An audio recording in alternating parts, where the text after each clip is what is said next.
पटना में नीट छात्रा की मौत के बाद आज देर शाम यहाँ पे बवाल मचा हुआ है। पटना के कारगिल चौक पे काफ़ी संख्या में जो लोग हैं वो यहाँ पे जुटे हैं और वो प्रदर्शन कर रहे हैं इस बात को लेकर के कि इस मामले को पुलिस ठीक से हैंडल नहीं कर रही है।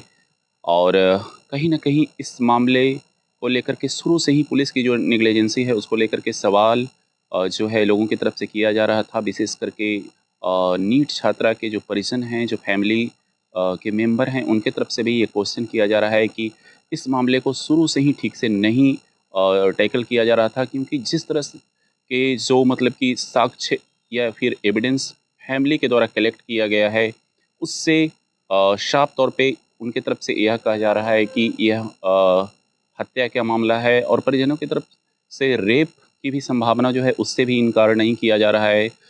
और पटना के कारगिल चौक पे देर शाम यह प्रदर्शन जो है वो शुरू हुई है और अभी तक यह जो प्रदर्शन है वो चल रही है। छात्रा की जो डेड बॉडी है उसको वहाँ पे रखा गया है और तमाम जो वहाँ पे लोग हैं वो उनका जुटना जारी है। वहीं पुलिस भी वहाँ पे पहुँच रही है। तकरीबन 3-4 थाने की जो पुलिस है उनको वहाँ पे डिप्लॉयड किया गया है और किसी तरह से पुलिस की फ़िलहाल कोशिश यह है कि छात्रा का जो बॉडी है उसको फ़िलहाल डिस्पोज किया जाए, परिजन जो हैं उसका अंतिम संस्कार करें। हालांकि परिजनों की तरफ से कहा जा रहा है कि जब तक इस मामले में पुलिस के द्वारा उन्हें यथाउचित आश्वासन नहीं मिलती है तब तक वह अपनी बेटी का अंतिम संस्कार नहीं करेंगे।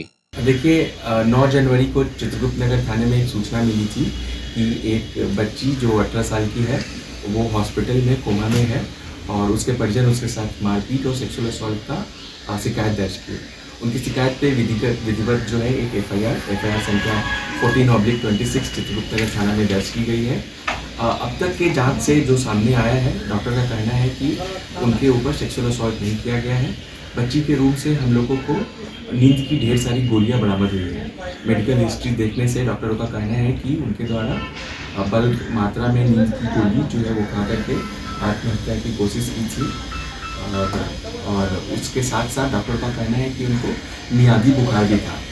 उनका कंडीशन जब बहुत बिगड़ा तो उनको प्रभात हॉस्पिटल जो कदम कुआं में है वहाँ से मेदांता शिफ्ट किया गया था, जहाँ पे आज सुबह उनकी मृत्यु हो गई। वजह क्या था सर?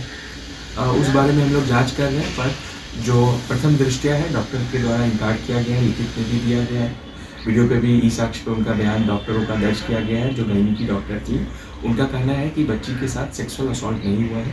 प्राइवेट पार्ट पे किसी तरीके का चोट जख्म या कोई भी असॉल्ट का कोई साइन नहीं मिला है, बट बच्ची के कंधे पे चोट का निशान है। बच्ची अपने रूम के अंदर बेहोशी की हालत में मिली थी जब वो हॉस्टल में ब्रेकफास्ट के लिए और लंच के लिए नहीं आई, तो जो उसकी संचालिका है उनके द्वारा और वहाँ उपस्थित अन्य लोगों के द्वारा दरवाज़ा ज़बरदस्ती तोड़ करके और उनको देखा गया। अंदर लोग बेहोशी की हालत में मिली, वहाँ से उनको हॉस्पिटल लेकर के जाया गया, जहाँ पे वो तब से ही बेहोशी की अवस्था में थी। उसी में वो कोमा में चली गई और उसी से आज ये दुखद सूचना हम लोगों को प्राप्त हुई। वहाँ सीसीटीवी का हम लोग फुटेज जो है पीछे तक का अवलोकन किए हैं। हॉस्टल में मल्टीपल सीसीटीवी कैमराज थे, उससे हम लोगों को कोई फॉल प्ले अब तक नहीं मिला। अब वो आत्महत्या के तरीके ढूंढते हुए पाई गई है।